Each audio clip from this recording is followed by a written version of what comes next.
Olá, tudo bem? Aqui é o professor Daniel Camargo para mais uma aula de língua portuguesa. Bom, nós vamos estudar hoje o sujeito dentro de um período e o período simples. E dentro desse período simples, os termos da oração. Nós vamos observar no estudo do sujeito as relações que as palavras têm umas com as outras dentro da oração. E isso vai acontecer nesse primeiro momento no período simples. Tá?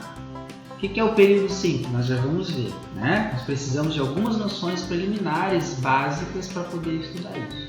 Primeiro é de frase. Frase é todo enunciado que tem um significado.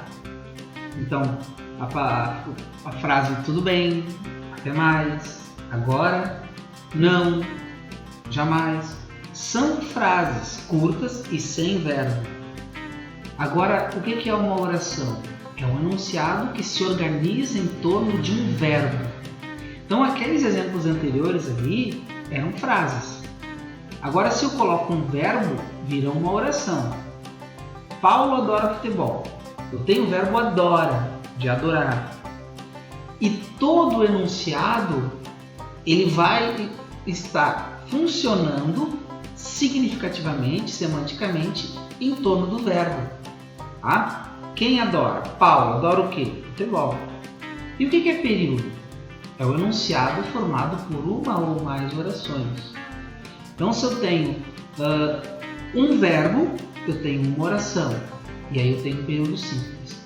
Se eu tenho dois ou mais verbos, eu tenho duas ou mais orações. Então, eu tenho um período composto. Mas nós vamos estudar hoje o período simples. Tá? E os termos da oração que formam o período simples. Quais são os termos essenciais dessa oração? São o sujeito e o predicado. O sujeito é aquele de quem eu falo e o predicado é aquilo que eu falo do sujeito. Ok? Então, o predicado nós vamos falar mais adiante, tá? Hoje é mais sobre o sujeito. O sujeito, ele é o elemento da oração a quem o verbo se refere e sobre o qual declaramos alguma coisa. Então, esse sujeito ele pode ser determinado ou indeterminado. E quando é que ele vai ser determinado? Ele vai ser determinado quando o elemento a que o verbo se refere é conhecido. Então, nesse caso, se eu sei de quem eu estou falando, o sujeito é determinado. Paulo adora futebol, nosso exemplo anterior. Eu tenho o verbo adora e tenho o sujeito Paulo, que é de quem eu estou falando. Esse sujeito é determinado. E eu tenho ali um predicado, adora futebol. Então, eu tenho o sujeito, que é de quem eu estou falando, e tenho o adora futebol, que é o que eu estou falando do sujeito. O sujeito determinado, ele vai ter uma classificação. Ele pode ser simples ou composto. Como é que ocorre essa classificação? O sujeito simples, ele ocorre quando o sujeito apresenta apenas um núcleo. Vamos ver um exemplo. Os alunos adoram futebol. Viu que eu coloquei ali já mais um elementinho ali, né? Mas eu tenho o verbo adoram. Quem adora? Os alunos. Tá, mas e como é que eu sei qual é a palavra que é o núcleo do sujeito? É o núcleo do sintagma nominal.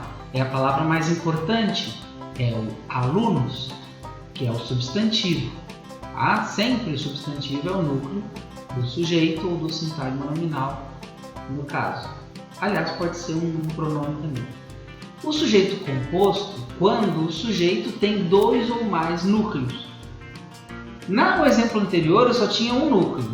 Agora eu vou citar dois. Paulo e Fernando adoram futebol. Eu tenho aqui o verbo adoram. Quem adora? O Fernando adora futebol e o Paulo adora futebol.